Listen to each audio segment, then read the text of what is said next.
guy tells me that his father was the first warrior in the village they lived in. While his father had a theme class, which is not a particularly outstanding result, in the village they were in, all people with a class above blank were a treasure. However, this did not turn out well against the hero's father. There were always many people around his father. They were praising him so that they could use him later. When you have power, you become unhappy because of shifting priorities. So the guy decided that by all means he would be a civil servant. After all, they have a lot of perks that appeal to him. A fixed schedule, 2 days off a week and seniority bonuses. He likes the routine of the job. He dreams of enjoying his hobby on weekends and drinking his own tea every day. Due to everything, the class he wants is surprisingly not a particularly high class. He wants a themed class just like his father's. The girl he's been telling everything to interjects him in bewilderment. She doesn't understand why the hero doesn't want a higher class like everyone else. She is sure that he belittles his abilities. The guy is shocked by the girl's words because he just explained his goals and plans, and she did not understand anything.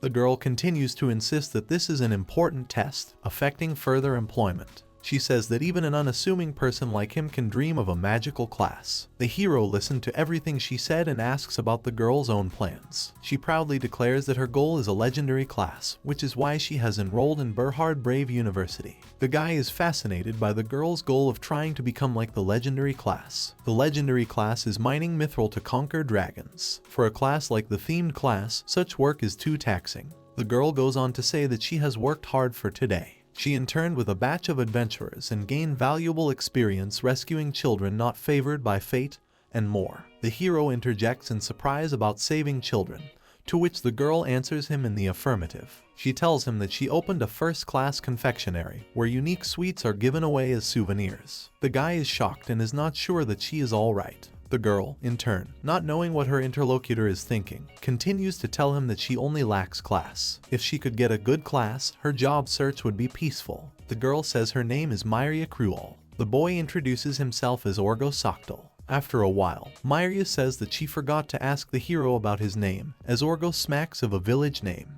Without waiting for Orgo to respond to this statement, she wishes him a good class. The hero thanks her for her concern. The examiner enters the room, interrupting the conversation and announces that he will now talk about today's exam. He tells us that in their country, only adults, such as everyone present, can take the class determination exam, and lists the levels from the lowest: empty class, thematic class, magical class, legendary class, mythical class. Today's exam that establishes the 5 listed classes is called sheep. The fairy class, the flute sheep, has the ability to fight and is weak, but it has other special abilities. In the event of an unexpected encounter with an enemy, she begins to imitate a monster voice that is equal in strength to the enemy's power, and summons it to battle. Which means that if the sheep screams, anyone is already assigned a theme class. Myria says it all sounds pretty easy. The hero realizes what it means for him. If the sheep can't scream, that means an empty class is assigned. It will mean the end of his life as a civil servant. Although the guy tried to ignore the anxiety, he realized that he was very nervous. While the group was told about the essence of the exam, they reached the right place where the exam would be held. The lowly examiner wished everyone good luck. The small group of examiners walked out into a spacious clearing surrounded by a forest where only the howling of the wind could be heard. Orgo saw the flail sheep for the first time. The examiner with glasses announces that the class exam is about to begin. The examiners announce the first examinee. It turns out to be Myria Cruel. She tells the guy that she is going to take the exam. The blonde examiner asks her if she is ready to begin, to which the girl replies affirmatively with a smile. She stands up against the sheepish flute player. Myria loudly declares that she is ready to show her capabilities. She looks menacingly and intently at the sheep, and the sheep notices her. Everyone hears the sheep begin to yell, which already means that the girl's level is already being set above the theme class. Myria begins to fight off the monster's attacks. She blocks the first attacks and steps back far enough to assess the situation.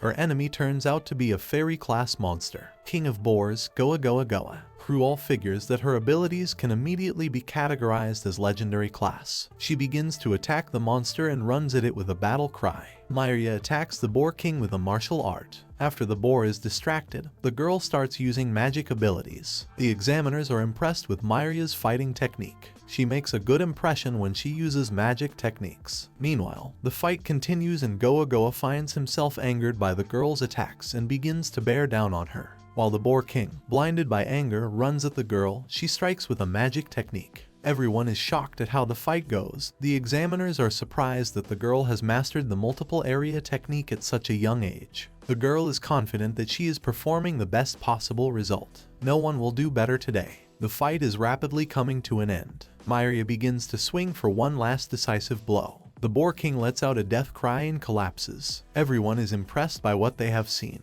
They call it an incredible result and say in no uncertain terms that the decision on the class awarded has already been made. MANHWA Cruel, without a doubt, receives the legendary class. She is sure that no one even doubted the result. The examiners continue to praise the girl. They say that the result is great and this is the birth of a new legendary class. Cruel asks what Orgo thinks about it. The hero himself stands in shock and can't believe what has just happened. The girl supports the hero and tells him not to pump himself up. The examiners announce that Orgo Noctil is next. The guy still can't believe that the girl was able to get a legendary class, but it doesn't matter what the others' results are. He reminds himself what he has been working for the past 2 years, to enjoy a perfect and measured life. He stands up with his sword and sets himself to give his best and do his best. He's sure he's going to put himself out there now and get a themed class. However, something else is happening. Everyone realizes that something wrong is going on. The hero doesn't understand why the sheep flailer doesn't start screaming. The sheep utters a faint bleat. Everyone is surprised. The sheep drops dead. Everyone begins to realize what is happening. Orgo is shocked. The knight announces to everyone that the sheep is dead. The examiners decide what they will do next. Retesting is impossible, because the sheep was alive when the fight started. The examiner with glasses loudly announces to everyone that due to the fact that Orgo Noctil was unable to make the sheep scream, he is given a well-deserved class. The guy still can't figure out what's going on. He's been given the empty class. Orgo, in despair, screaming, falls to his knees and says that everything that is happening is a lie. All his dreams and plans for the perfect life of a civil servant that he has been striving for the past 2 years have been shattered. Catgirl, who is the landlady, is surprised that Orgo's goal is to get a themed class and not a legendary or mythical one. The hero is in a stupor and doesn't understand the landlady's reaction. He asks if she thinks he's a fool, to which the landlady cheerfully says he's not at all, but she's not sure if he means it.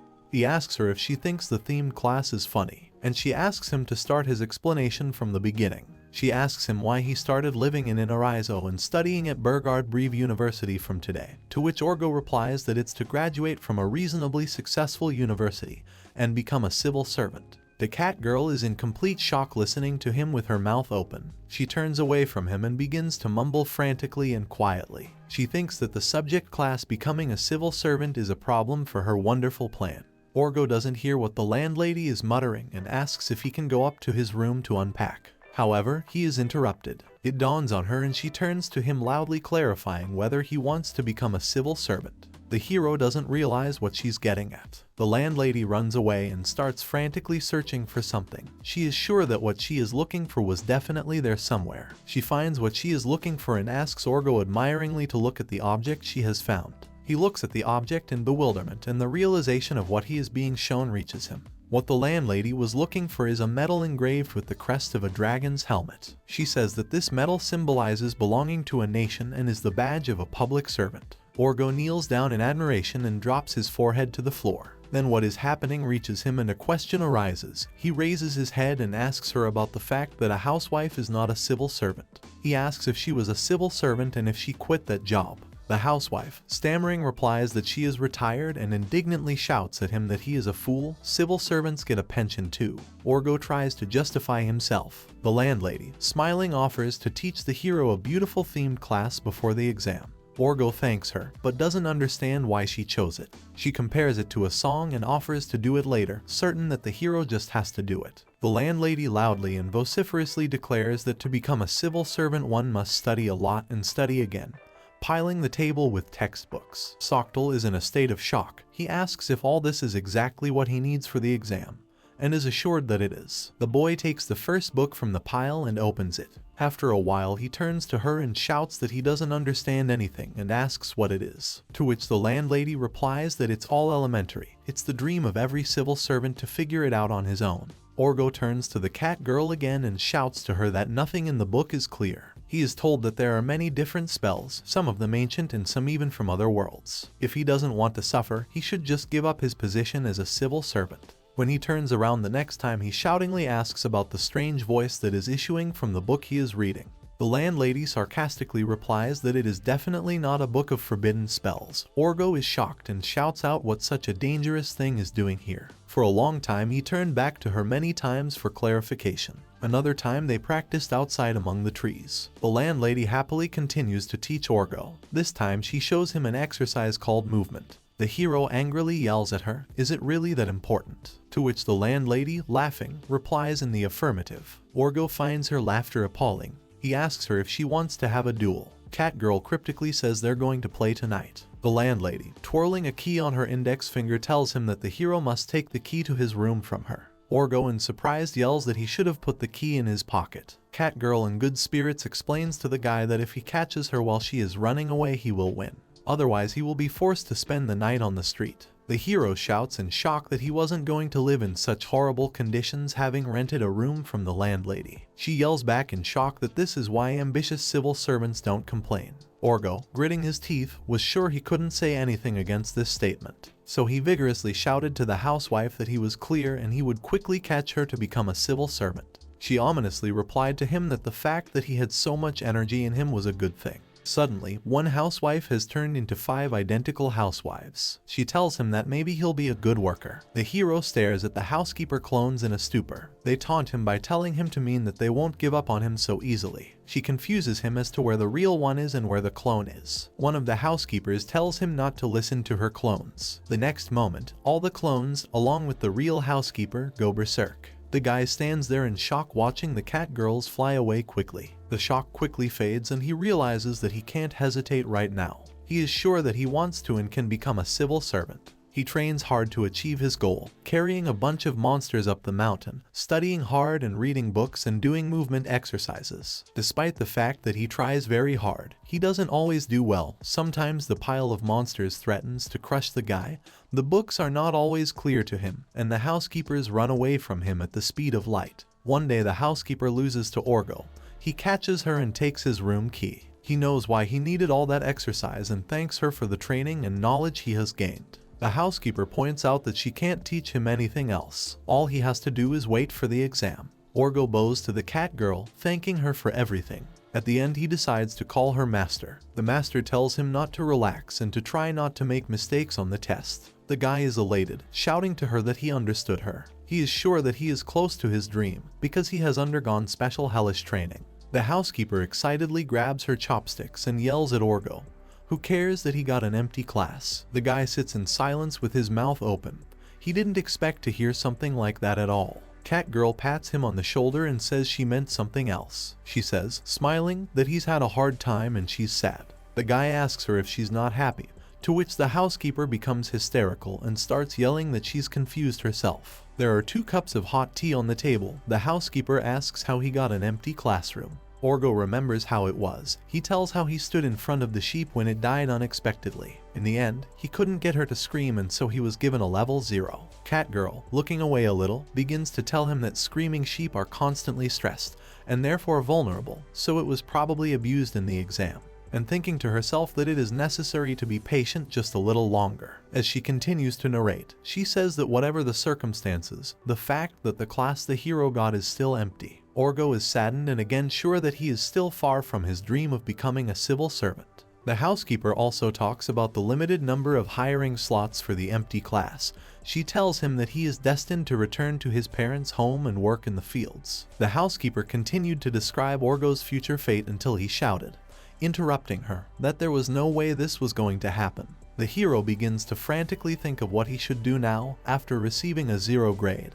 There isn't much choice. He could go into the adventurers, but this is absolute stupidity. There is unstable wages, no social security and no fixed working hours, but most of all he was worried about the idea that in this way he will be like his father. The housekeeper looked at the boy thoughtfully. She suddenly moved closer to him. Orgo recoiled slightly in surprise. The housekeeper said that she has one tempting offer for the guy. The housekeeper is offering the guy to take her place and become the next housekeeper. Orgo was discouraged by what he had just been offered. However, the housekeeper took his reaction the wrong way and thought it wasn't a good idea. She started telling him that she runs this house in Inariso and lives quietly on the income from renting out rooms, which is unearned income. The hero was dumbfounded by what she was telling him. He slowly comprehended the words about unearned income. He realized that the unearned income would be even higher than the civil servant he wanted to become. After a while, he asked why, since the position was good enough, to which the cat girl answered him that she was tired of this big house. The housekeeper began to tell him that although the Inariso was not that huge of a house, it was getting to be too much for her to take care of alone. Sometimes she even thought about the fact that it was time to quit. However, she didn't want to push her luck. The housekeeper is also sure that she should entrust the Inariso to a young man who has a future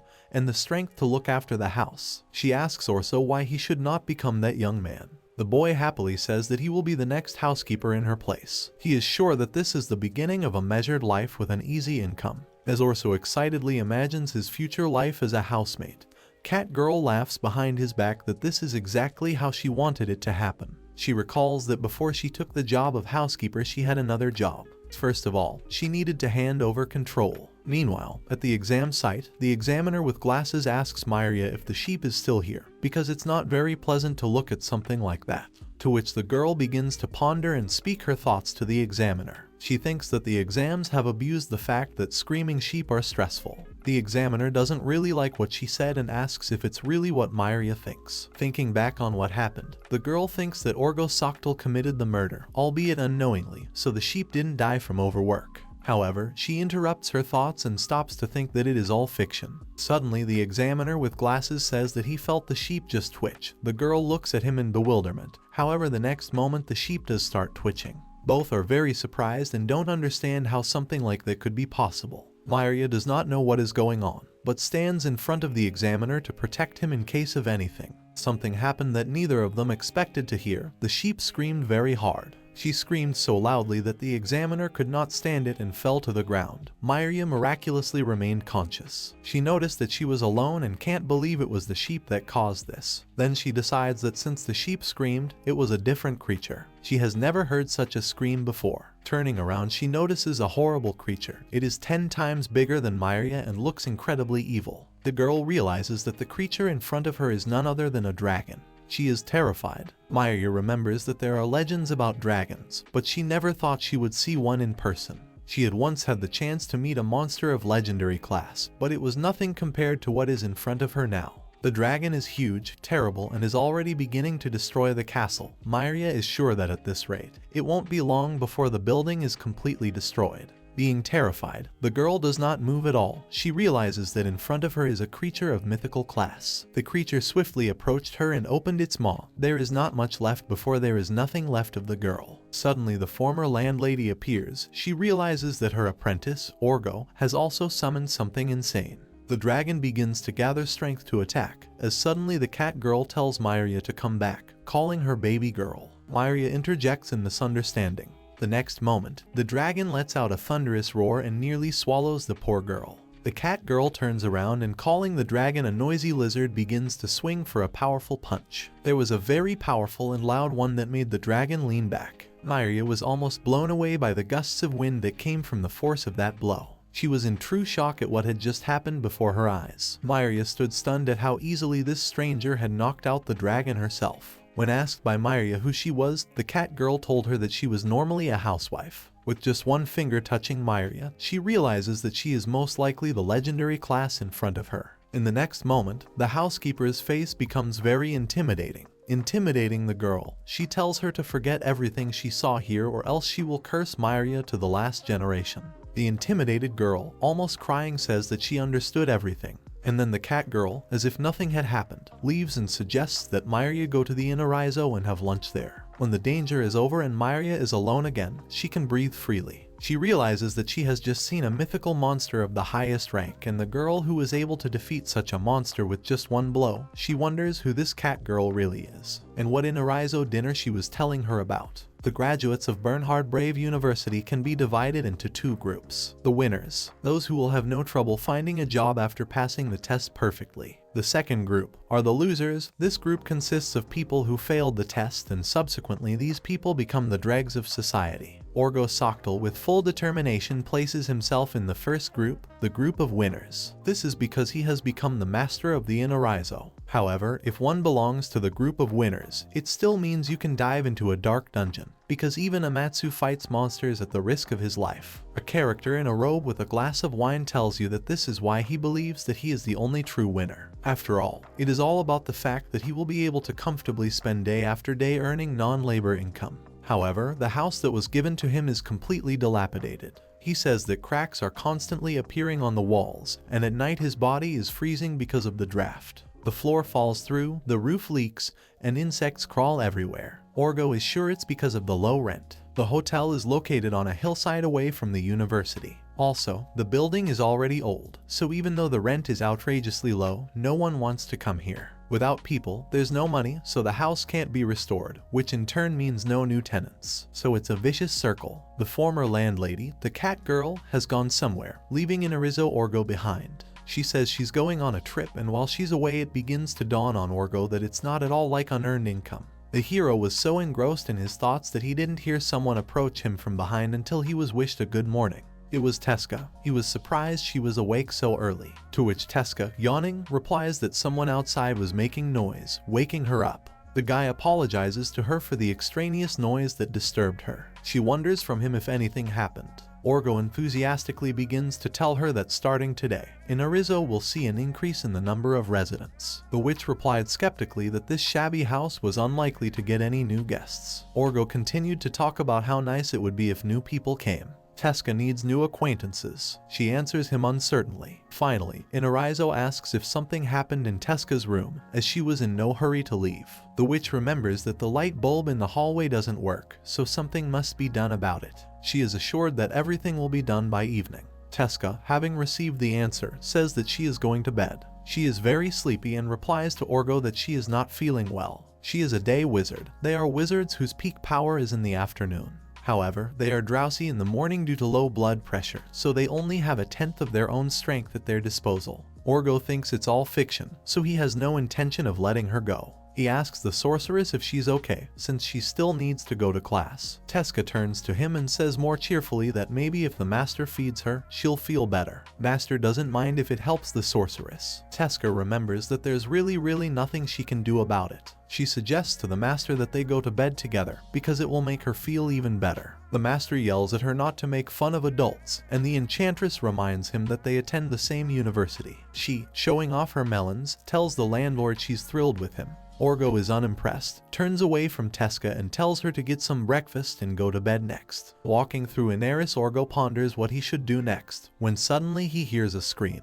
He realizes that it is Tesca screaming and runs up the stairs to her. Orgo comes running upstairs all out of breath. Finding Tesca, he asks her what happened. Tesca is sitting on the floor and shivering. She calls out pitifully to her master. The guy realizes that the screams were caused by an insect that sits on the wall. Silence hung in the room. Suddenly, the sorceress shrank and screamed for Orgo to hurry up and remove the insect as soon as possible. Inariso's new master is not at all happy that so much shouting is happening because of the bug, especially since he wasn't very fond of insects himself. Reaching for the beetle, it suddenly spread its wings and flew away, right on the nose of the sorceress. She was very frightened by what happened and screamed. She began to cast magic, to which the master turned around in shock. The next moment, he flew out of Inariso's window with a scream. At the same time, the stranger climbed up the mountain where Inariso is, and stands on the threshold of the house. Orgo flew straight at her, with a pile of water that Tesca used in fear of the insect. Landing next to the stranger, the host noticed that the water had doused her as well. He is very sorry for what happened and asks if she is okay. The stranger says she is fine because she is a warrior. From now on she will also be staying at the Inariso. The stranger, who turned out to be a warrior, introduced herself as Lucille Silhouette, the young woman of unusual appearance, who is now apparently going to live in Inariso as well, says she is pleased to meet her. Extending her hand to Orgo, she says it's the worst neighborly greeting she's ever seen.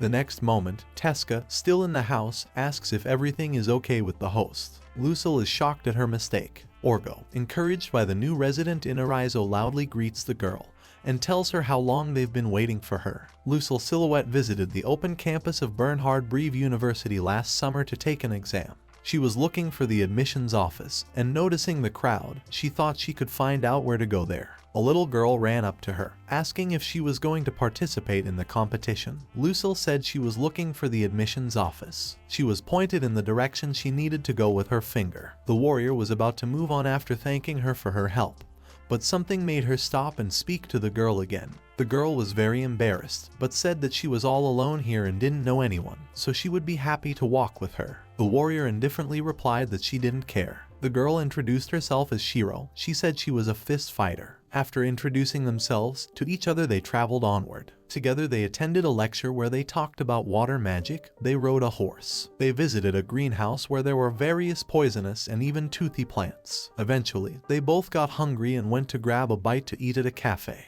While taking the food, Lucille began to talk. However, the little girl interrupted her and started talking about a completely different topic. The little girl said that the university cafeteria was delicious. Lucille said that wasn't what she was going to say. After all, to be honest, it was just like other universities there. Lucille remembered that she had heard about a legendary class showing up here recently. She thought it was quite expected. Her story was interrupted. She flinched in surprise. Someone rudely asked her if she thought it was normal. The blonde guy who interrupted Lucille said he couldn't agree with the traditional grading system. In his opinion, it was already outdated. The little girl whispered to Lucille that he was a famous teacher at the university who taught a magic class. The teacher went on to say that he was going to go to practice after lunch and invited the girls to keep him company. He generously offered to show them the imperfection of the standard system. Lucille considered everything she had learned about the man and asked him to show them what he thought of the system. After the company left the dining hall and were in practice, Lucille and the teacher decided to have a one-on-one fight, since they had the same classes. The girl saw that she was given a wooden sword for the fight. Before the fight started, the teacher showed his true intentions towards the girl,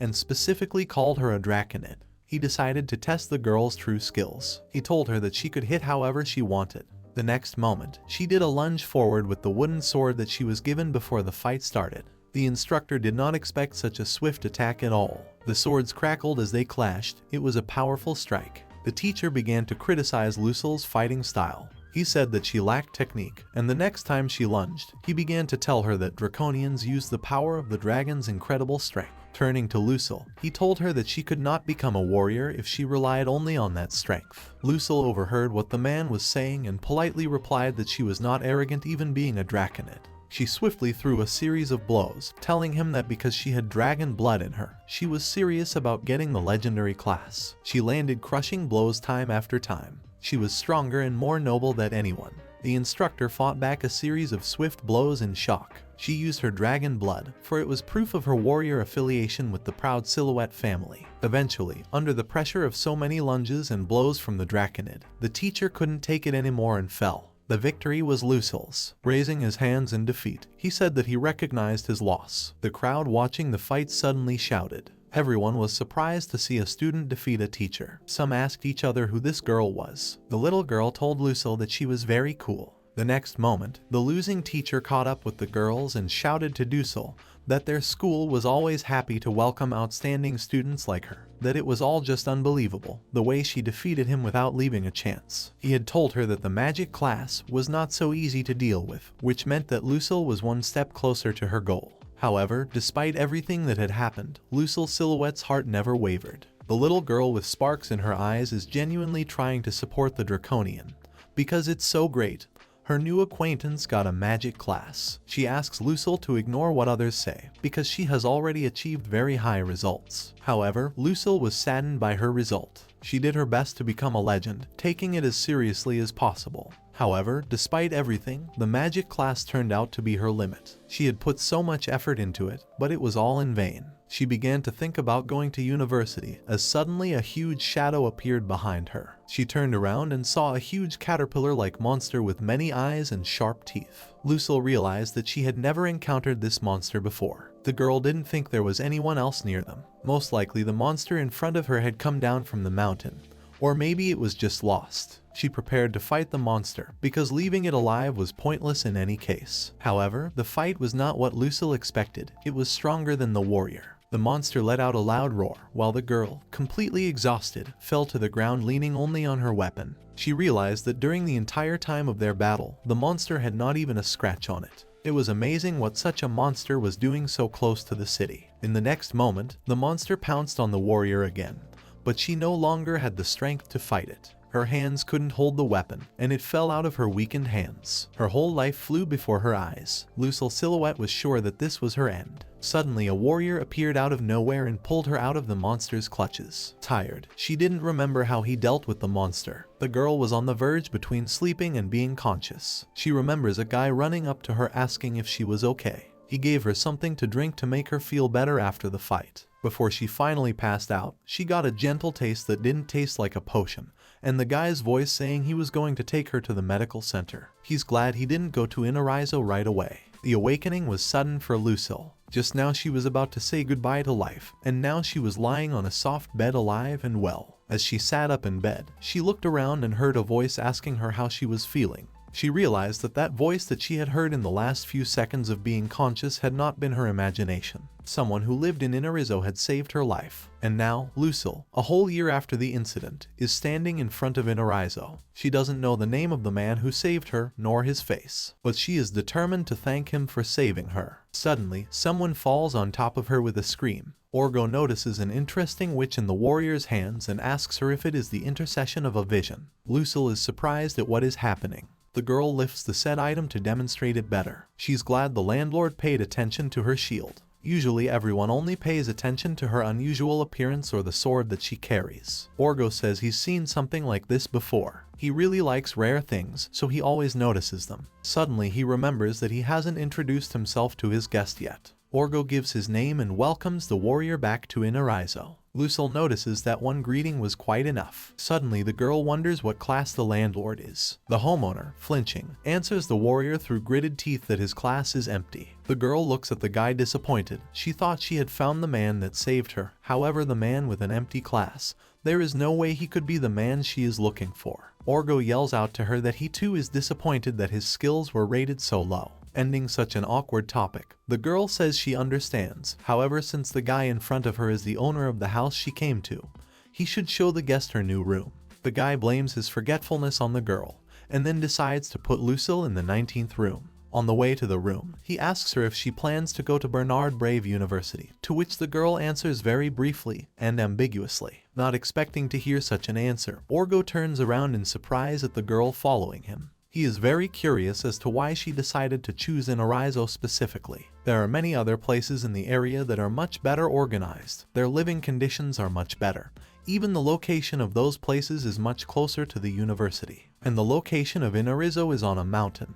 There are places that are much easier to get to. Everything except the rent is better in those places. To which Lucille revealed that the person she admires was headed to that very place. It was for this reason that she had come to Inariso. She recounted that upon arriving last summer in this city near its borders, Lucille had been attacked by a monster. Even possessing abilities equal to the magic class, the girl was unable to leave a scratch on the monster that attacked her. Finding herself in not the most favorable position, Lucille was preparing to say goodbye to her life, and at the very last moment, this man saved her. Lying on his lap, she was unable to ask either the name of her savior or remember his face. Orgo is surprised that the girl was saved by such a powerful man.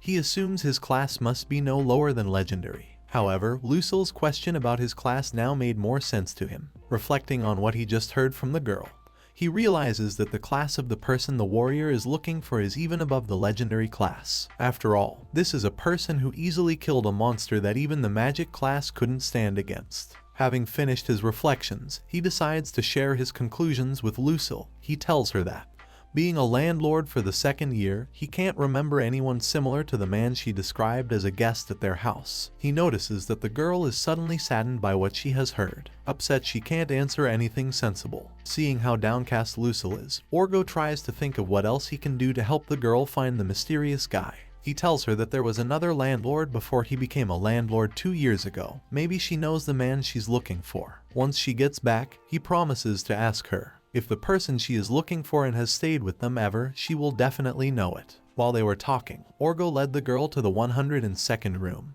He said it would be her room now.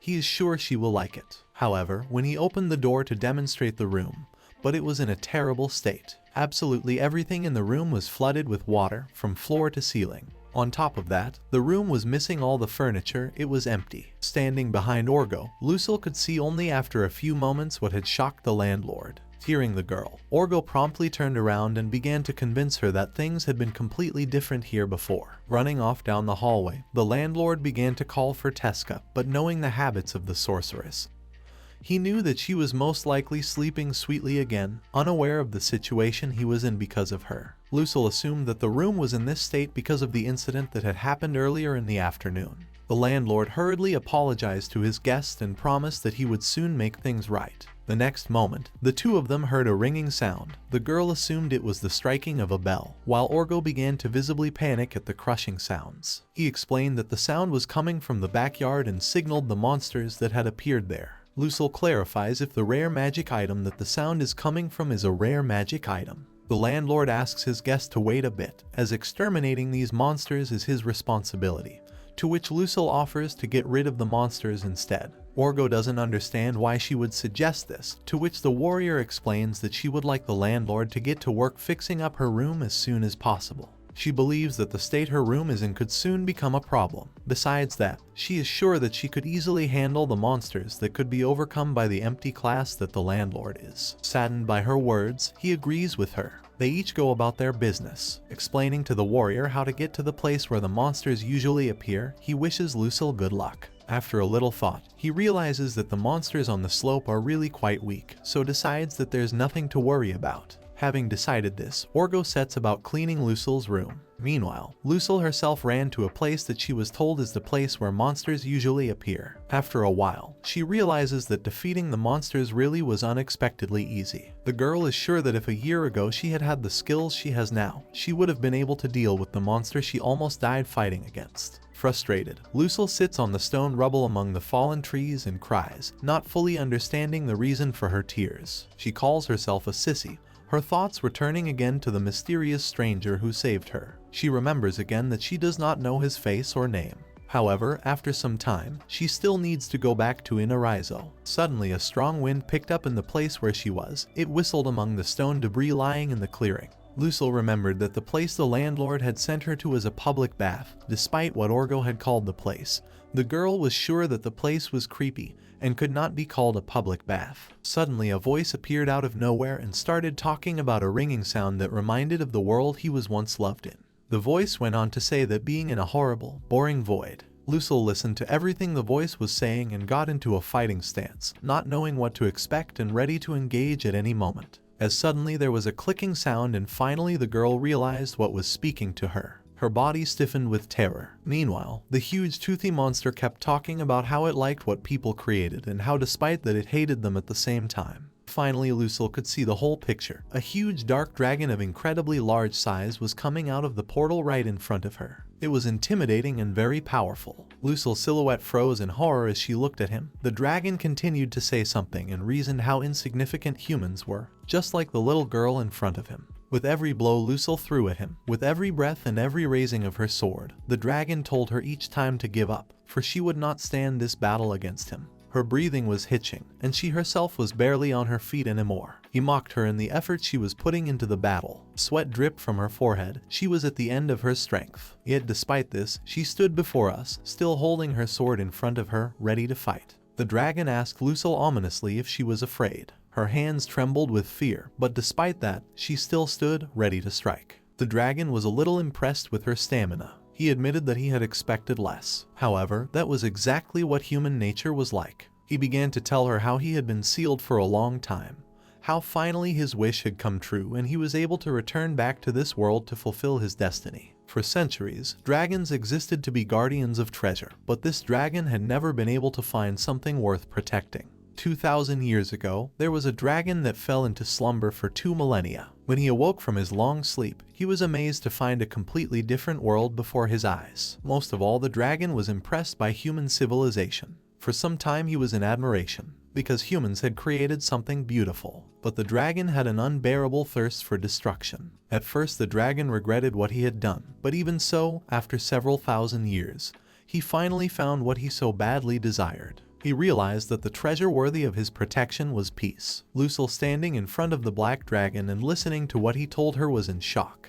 The dragon thunderously introduced himself to her. He, the dragon of destruction of Pandae, and his purpose is to destroy all that invades this world. His destiny is to exterminate the human race. After he told Lucille everything, he used the fog of death. Despite the power of this attack, Lucille was able to survive, something the dragon did not expect to see at all. Contrary to the fact that she didn't drop dead immediately after this attack, it didn't mean that it didn't hit the girl at all. Her internal organs appeared to be damaged. Lucille realized she was suffocating and fell to the ground. She was in excruciating pain. Pain was the only thing she could think about. The dragon had said that the pain would not leave her, and the warrior only had a couple minutes left before she would die. He was sure she would now regret her audacity. Once again, all she could think about before she died was the guy that saved her. The fact that she never got to see his face. She hoped that someday she'd be able to thank him. Apparently that was never gonna happen. She couldn't even recognize his name. If she screamed at the top of her voice now, he still wouldn't come. The dragon scoffed at Lucille's clinging to her own life. First and foremost, he is sure he will set about destroying this country. According to his plan, this art will be his forever. In Lucille's mind, an image of the one who helped her in the past deadly situation arose. She wished so much to meet him, but it was never meant to be. She was saddened that it would now be over. The dragon stood up to his full height and loudly announced that it was time for the girl to say goodbye to her life. Suddenly, a silhouette appeared behind him. This person flew straight at the dragon like a meteor in the sky. It was Orgo with a mop in his hands. He didn't hesitate to pounce on the black dragon, shouting at it to stop disturbing his neighbors and disturbing the silence. With one powerful blow from the landlord, the dragon began to fall to the ground as if struck by lightning. The shock of what had happened was written all over Lucille's face. Without paying much attention to what had happened, Orgo began to hurry the girl, reminding her that he still had a lot of things to do. For example, he needed to wash the laundry urgently, and they had no time at all. Lucille was perplexed. This mighty, intimidating black dragon, from whose clutches she had almost died a moment ago, had been defeated by a single blow from the man with his back to her. When the guy turned around, Lucille recognized him as the landlord. Right now he was standing in front of her, throwing a mop over his shoulder. Just as suddenly, the girl fainted and fell to the ground, scaring the landlord, who was totally not expecting it. He ran up to the warrior and began to frantically think of what could be done in the situation. Through the haze of consciousness, Lucille heard him assure her that she would feel better soon. She smelled a delicate scent that reminded her of the potion she had drunk a year ago. Lying on Orgo's lap, exhausted, she calmly drank what her landlord had given her. She was sure now that it had been Orgo who had saved her a year ago in this very city, when she had been attacked by that monster just outside the city walls. He had been her savior. Finished, the landlord checked the condition Lucille was in. After making sure she was fine, the girl hurriedly asked what kind of potion she had been given. Orgo was more than happy to introduce her to his herbal tea. It is a blend of herbs that perfectly opens the umami, gives lightness. The answer put the girl in a stupor. She began to argue with him that what she had just drunk was a potion. Orgo continued to insist that it was an herbal tea. He told her that its subtle flavor, like the sound of a harp, matched the waterfall power it gave. Lucille confessed to him that she had been in great danger until Orgo came to her rescue. She didn't understand why he was hiding his true class, to which the boy replied perplexed. He explained to her that he actually had an empty classroom. Utterly perplexed by the information she had just heard, Lucille screamed that it was simply impossible to be an empty class with such power. She persistently proved to him that killing a black dragon with a single blow with an ordinary mop was an impossible task for an empty class, so his real class was much higher. Now Orgo was puzzled, not understanding what black dragon Lucille was talking about. Pointing her finger at the dragon that lay right behind him, Lucille didn't expect to hear that this monster wasn't a dragon at all, although it might have looked like one. Lucille, proving her point, listed that the monster was black, had wings, scales, and the ability to fly. What else could the monster in front of them be but a dragon? To which Orgo with the most nonchalant face answered her that it was a moth. Lucille, not believing her ears, screamed at him, for she knew exactly what the monster was. Orgo calmly continued to tell her that here in these parts of the mountain, moths are very talkative. He ended by asking her if he looked like he could kill a black dragon. The householder, being a simple empty class with a mop as a weapon, there was no way he could defeat a dragon. But a talking moth would. Lucille was very tired of this useless argument. All the nonsense she'd heard was giving her a headache. Assuring the warrior that she could kill the moth herself, Orgo said that it was because the girl had a cold. Orgo said that it was because she had a cold, to which she shouted at him with even more enthusiasm that she could not have died from the monster's clutches because of a cold. Suddenly a familiar voice sounded behind Lucille. She shuddered when she heard it again, for she was sure she would never hear it again. Lightning. A huge paw of the monster descended into the place where she had been standing earlier. Orgo, reacting quickly, managed to grab Lucille in his arms and move away from the scene of the attack. It was more survivable than he thought. The dragon looked at them as if they were pesky bugs that couldn't be squashed. The dragon stared at them as if they were pesky bugs that couldn't be squashed. His gaze was lust for revenge and growing rage. The girl screamed that this was too bad, for they only made him angrier. She begged to run away, but Orgo, without even listening to her, muttered that his opponent was very strong. He speculated that his strength might be due to the potion he drank. However, he wasn't sure how much was left in the vial. Lucille in turn continued to yell at the landlord. She asked him to listen to her, because no matter how strong he was, there was still a huge difference between them and the dragon, and they needed to escape immediately. She realized that even if they wanted to, they wouldn't have time anymore. The dragon soared upward, emitting a deafening roar. His voice rang through the air like a thunderclap, announcing that it was too late. When Lucille saw what was happening, she tried to warn Orgo,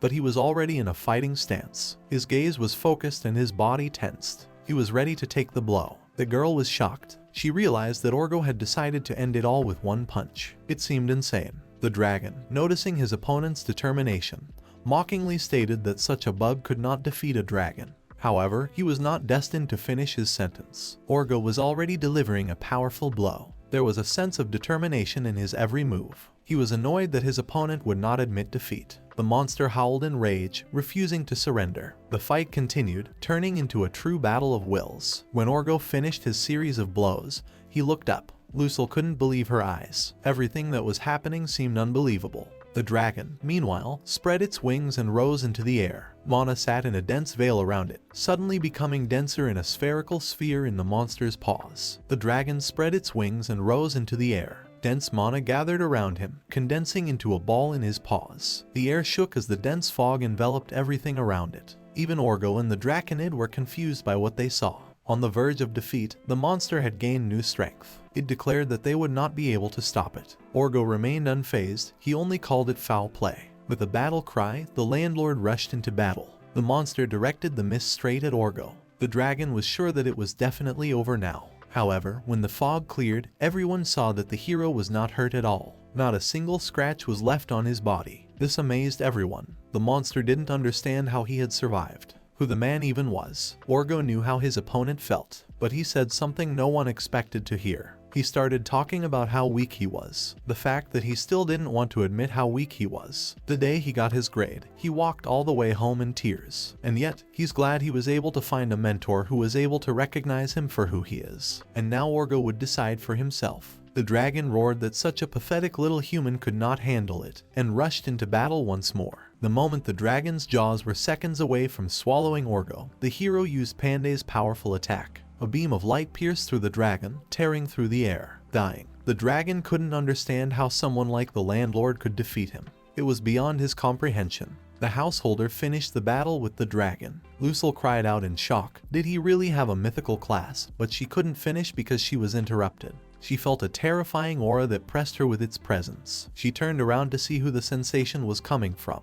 Behind her stood a figure with a terrifying mask on its head. Lucille was horrified, while the landlord seemed to recognize the creature in front of them. Removing the mask, Catgirl, it was clear that it appeared to be the former landlady. It's been so long since Orgo and Catgirl last met. She wonders how things are going now. Orgo says everything is fine and wonders what the mask in her hands is. It turns out to be a souvenir. Just as suddenly, the former landlady asks if the girl standing behind them is their new resident. Orgo tells them that Lucille just moved in today. Catgirl suddenly announces that the mask is not the only souvenir she brought with her. Suddenly everyone notices a huge pile of boxes. They are shocked at how she only managed to bring it all. He wonders in confusion why she didn't go straight to Inariso, to which he is told that Catgirl wanted to see Orgo's reaction. He is horrified. Nevertheless, she asks to take all those boxes to Inariso while Catgirl herself stays behind to discuss something with Lucille. Before Lucille could say a word, Orgo had already taken all the boxes and walked towards the house. And now, left alone, Catgirl asks why don't they talk like girl to girl. Lucille is horrified and doesn't understand what is wrong with these two monsters. The former landlady tells her that the place where they are is actually the place where the world plexus is located.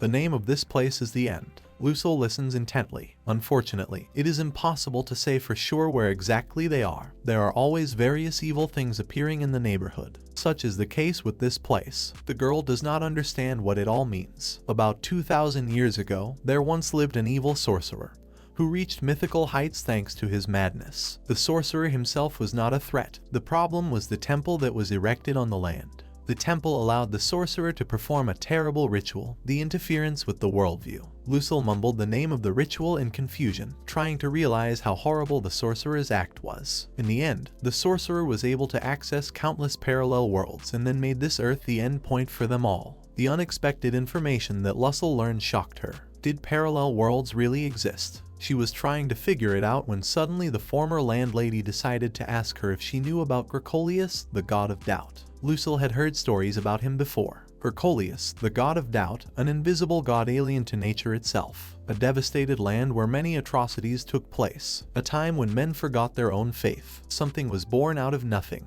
Without reason or purpose, it devoured everything in its path. It grew huge when it swallowed many of the old gods. Even Granthesia tried to deal with it. In the end, they used the sacred sword Valhade of the mythical class, which ended the deadly battle. The young man blessed by the gods, along with the sacred sword and the seal that would never be broken, defeated Gracolius. Peace had come at last. At least that's what was thought at the time. At this point, the cat girl went on to say a very peculiar thing. This same young man who had defeated Gracolius had come back to life about 3 months ago, in this very place where they were now talking. More precisely, this young man had come back to life, and Orgo had disappeared 2 minutes later. She wondered if the girl was surprised by what she had learned. But after all, what happened is not the end of the world. Nevertheless, Lucille is very surprised. It seems to her that everything she has heard does not make sense. The former landlady tells her that among all the worlds from one to the other, she had no choice but to protect this area from intruders, the place where all incarnations of disaster take shape. It comes to the girl's attention that Orgo really doesn't have zero class. He is the one who will destroy the calamity and end the myth. The name of this class, the Perfect Class. This is the first time Lucille has heard of this class. Catgirl proudly admitted that she also has a perfect class, which is why she is Orgo's mentor. Silhouette recalls that she has never seen anyone stronger than her father, who has a legendary class. She can't believe there is a sorcerer that weaves worlds together. The Perfect Class can destroy anyone without even breaking a sweat. The former landlady recalls that she used to run Inariso by herself. She had been working for 2,000 years, and all that time she had been looking for a successor. Finally, one day she found one. She met a guy by chance on the street. He was Orgo Soctal. People like them only come along once every 1,000 years, so she could finally get a well-deserved vacation. Orgo, having learned from the people on the street that it was possible to rent a room in Inariso on a budget, trembled with joy. The former landlady had worked hard to get rid of all her problems. There was only one miscalculation. Even though Orgo has great potential, he wants to waste it by becoming a simple civil servant. The girls unanimously began to discuss the hero's strange whims. How could one not strive for strength and development? It was impossible for them to understand. That's why the cat girl decided to take him under her wing and personally educate him to make him the strongest man in their world and beyond. Now it was time to get rid of the happy misunderstanding that had arisen. Approaching Lucille, the cat girl loomed menacingly over the girl. Her voice sounded icy. If she didn't like it, she could save the world and drag this guy to all 4 sides. Because otherwise, she'd cause the cat girl too much trouble. And that's not all. And what happens when Orgo finds out about the deception? After he finds out, there will be a massacre. The former landlady is sure that after everything becomes known, he and Orgo will try to kill each other, and after that the end of the world will be imminent. After learning this information, Lucille is in complete shock. She cannot digest it and come to her senses. The former landlady asks Lucille what she thinks about everything that has happened. After a while, the girls returned to the house. Orgo was cooking something in the kitchen. Lucille was still in a state of despondency after what she had learned. It would take her some more time to understand and accept everything.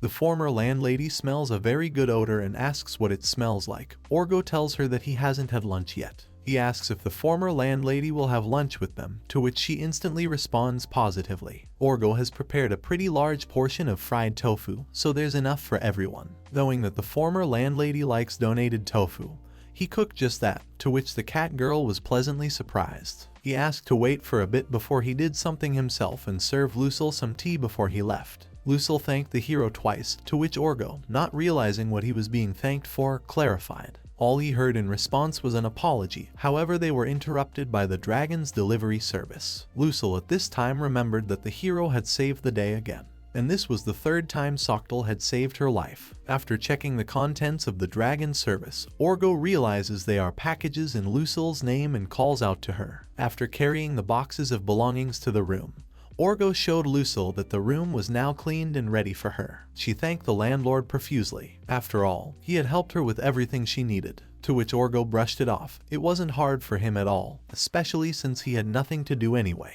Nevertheless, the thought never left him that he had forgotten something. Orgo went on to say that the needs of the tenant were paramount to him. This is the golden rule of every landlord. He told the girl that if she needed anything, she could feel free to contact him. Lucille thanks Orgo with a smile and tells him that he has helped her a lot. To which Orgo thunders that if the former landlady had helped them, they could have finished even sooner. He laments that the former landlady had a little snack, drank some tea, and immediately went somewhere else. Lucille, seeing an opportunity to learn something about the girl, asked the landlord if the girl with the ears visits Orgo often. After a moment's thought, he replied that she didn't visit very often, and since she had turned Inariso over to Orgo's possession, she had become almost invisible. One could say that she occasionally drops by with souvenirs, but where she disappears the rest of the time is a mystery to him. Lucille heard his answer and exhaled with relief. This girl was truly terrifying to her. Orgo optimistically admitted that they had sorted out the room today, so they could call it a day. And so, noticing that dusk was already fading in the room,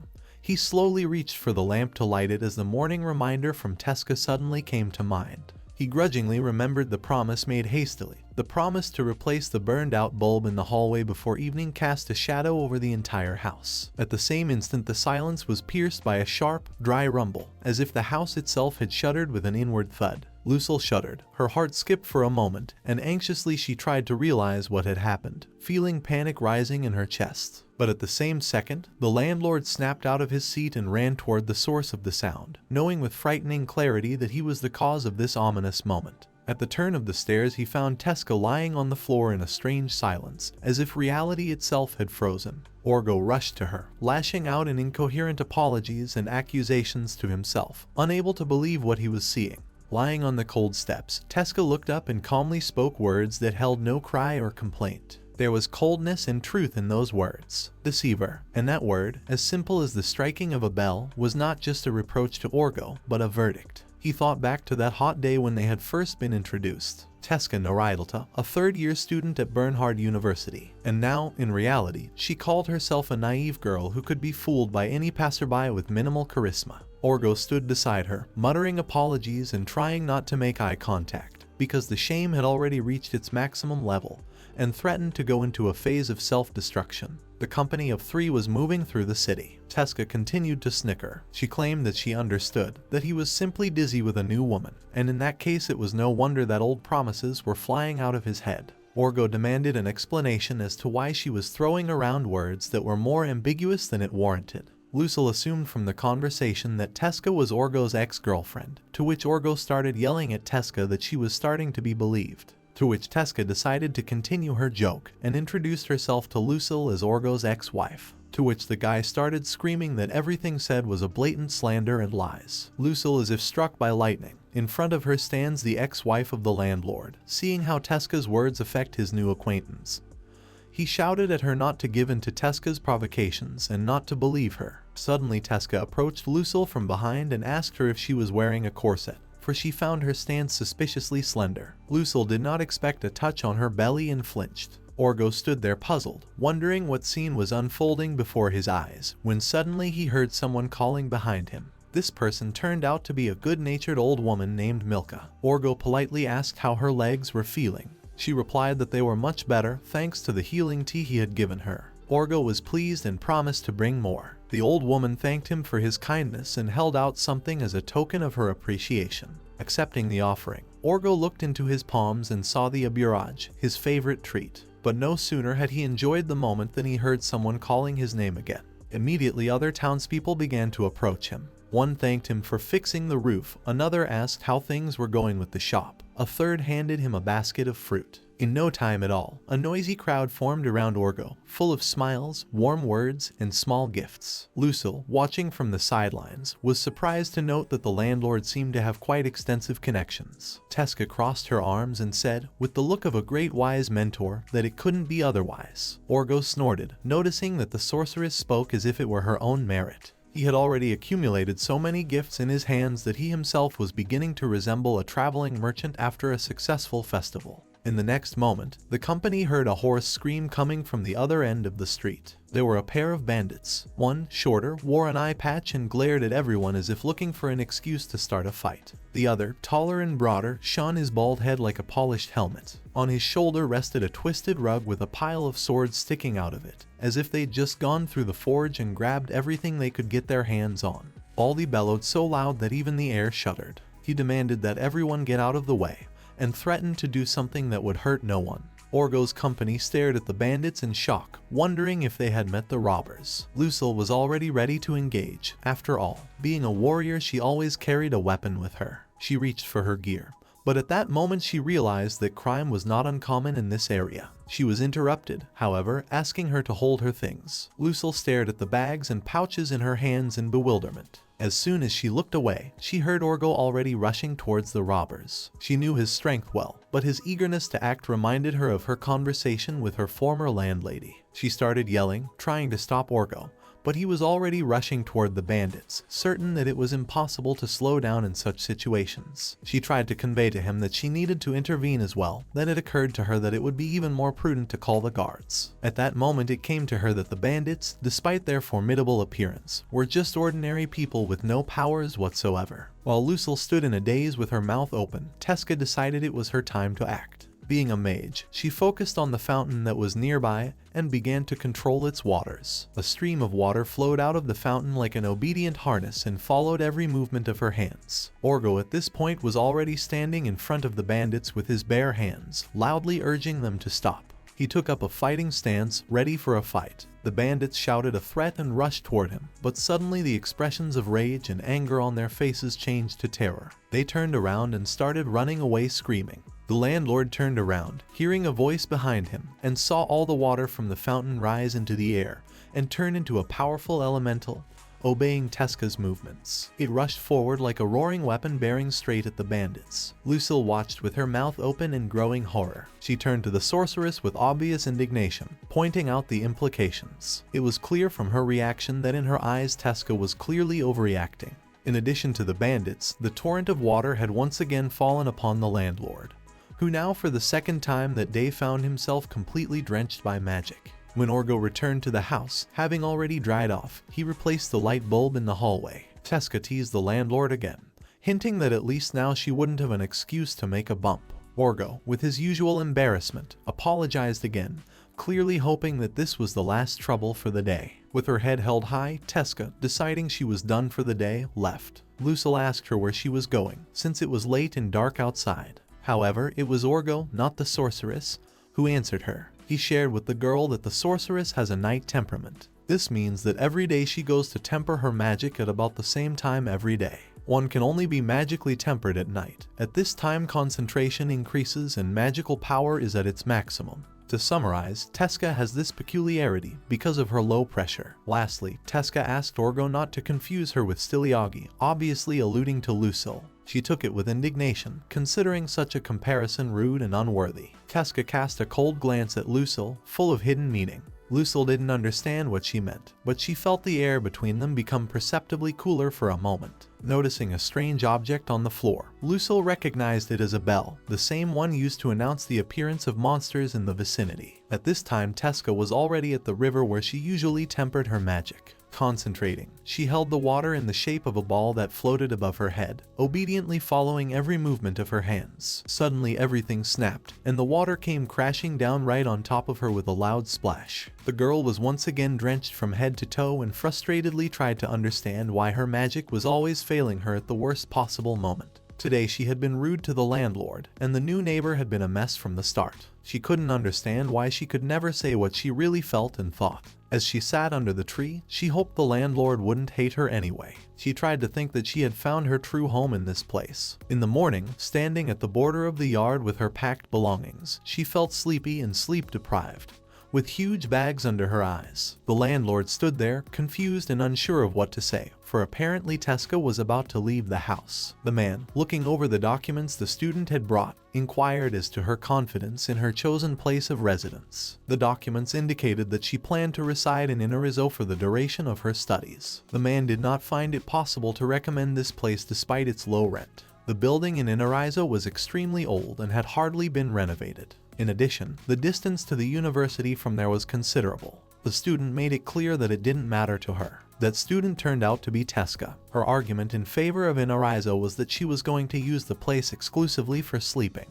The next day at dawn, she woke up. Orgo was surprised to see her so early, as she wasn't usually in the habit of getting up at first light. He asked the girl if the university was closed this early. She made it clear that she was on her way to a morning workout, as she believed that those without natural talent had to train harder than others. Orgo expressed his understanding of her desire to do her best, but was still worried that she had gone without breakfast. Tesca, finding his worries unnecessary, made it clear that she didn't feel like eating right now. She was sure that if the landlord was content with his empty classroom, that was his right. However, she didn't want him to judge her by his own lowered standards. She had no time off, for her goal was a legendary class. At that moment, the last thing she heard was the landlord's voice questioning her well-being, after which she passed out. Her father was terribly strict. He belonged to the warrior magical class. When Tesca's mother was pregnant, he eagerly awaited the birth of the child, dreaming of raising a future warrior who would follow in his footsteps. But upon learning of the girl's birth, he didn't even try to hide his own disappointment. Be that as it may, Tesca inherited the abilities of her mother, who was a sorceress. Not only was she not destined to become a warrior, she was also characterized by poor health. Her father finally gave up on the idea of raising her to be a fighter. Instead, Tesca began to prepare herself for the life of a mage. Pre-dawn jogs, grueling fights with monsters, and training with a battle axe all became part of her daily routine. However, despite her best efforts, she failed to live up to her father's expectations. No matter how much she tempered her body, her magic power remained the same. This only made her father more annoyed. Of course, it wasn't because she was weak-willed. She had fallen from fatigue and dizziness more than once or twice. At such times, her father would shout, claiming that she would never get stronger because she was weak and pathetic. He was convinced that her lack of fortitude was failing her. She was frustrated. She overcame her own weakness, rising only to fall again. And each time, instead of sympathy, she heard only reproaches from her father. Between training 3 times a day, she had to eat so much that her body began to protest. She felt nauseous, but it was impossible to refuse. Her father claimed that only a strong body could produce strong magic. Her magic was weak because her body was weak, and her body was weak because she had no willpower. It all boiled down to one thing: she was considered a willless slob. Waking up in a spacious, bright room, Tesca didn't immediately realize how she got there. Her sleepy mind's first thought was that she had overslept her morning practice, and now her father would be furious. But then a voice came to her, calling her by name. It turned out to be Orgo wishing her a good morning. She hardly realized what was happening. It soon became clear that it was the landlord's own room. She had fainted right in the middle of the conversation, and Orgo had nearly had a heart attack, according to him. Tesca immediately decided that it was her weakness again. The weakness that made her never get anything done. Orgo had packed up and left, promising to be back in just a second. Tesca was convinced that her weakness had caused her to miss an entire day, and it would take at least 3 days of grueling hardening to make up for it. She leapt out of bed abruptly, full of determination, but at the same moment Orgo returned and managed to grab her arm.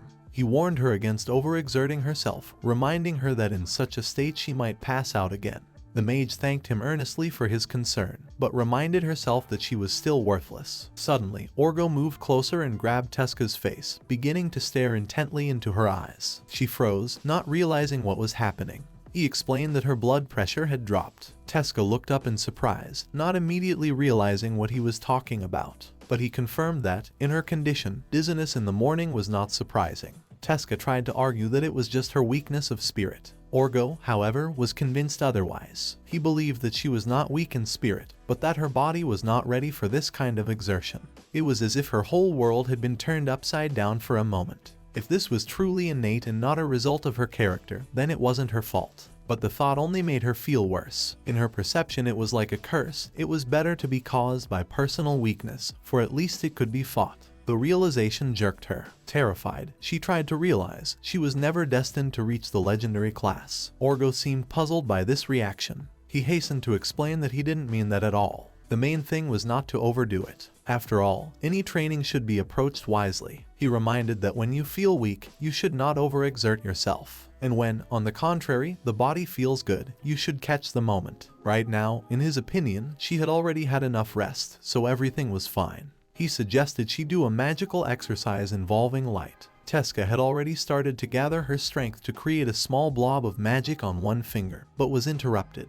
Instead, it was suggested that she try doing it on 5 fingers at once. She inwardly resisted. Such a technique was considered very difficult, and she had never succeeded before. However, she was made to understand that the most important thing about it was not to overwork herself, but to concentrate. The words were spoken calmly, with benevolent confidence, as if there was no doubt of success. Tesca did her best to concentrate. Surprisingly, her mind was as clear as ever. A moment later, a blob of light appeared on each of her 5 fingers. She barely realized that it had worked. The words that followed were calm. There was a sense of support and faith in them. It was said that even with an empty classroom, one could know how magic worked. And the main thing in this matter, concentration, not exhausting the body without benefit. Tesca listened silently, and now she really felt like she had gotten it right. Orgo handed the mage a special soup meant for those suffering from low blood pressure. He mentioned that the breakfast had a careful balance of all the necessary nutrients. Thanks to such nutrition, Tesca would be able to replenish her strength and avoid more fainting spells. This caused the girl to be genuinely surprised. She was a little confused and asked if the landlord had known about her condition from the beginning.